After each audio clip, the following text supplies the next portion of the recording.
ఈరోజు వైద్య శాస్త్రం అదే చెబుతుంది, ఒంటరిగా మనిషి ఉంటే అనేక భయంకరమైన రుగ్మతల బారిన పడిపోతాడు, జాగ్రత్త. ఏ మనిషిని ఒంటరిగా విడిచిపెట్టకండి. ముఖ్యంగా మానసికమైన రోగులకి ఎస్పెషల్గా జాగ్రత్త తీసుకోండి. ఎవరో ఒకరు వాళ్ళతో కూడా ఉండండి, మాట్లాడండి, పలకరించండి.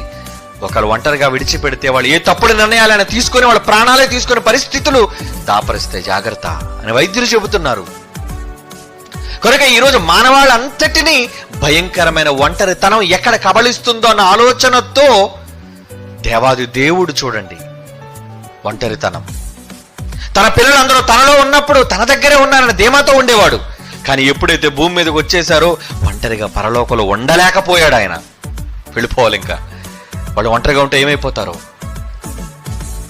అందుకు యేసును పంపించేశాడు, అందుకు పరిశుద్ధాత్మను పంపించేశాడు, చివరికి తాను కూడా వచ్చేశాడు.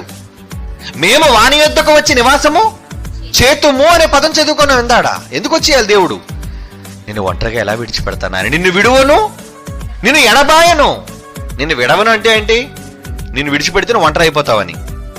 నేను విడిచిపెడితే నువ్వు ఎక్కడ ప్రమాదానికి గురైపోతావేమోనని తపన, వేదన దేవుణ్ణి తినేస్తుంది చూడండి మన పట్ల.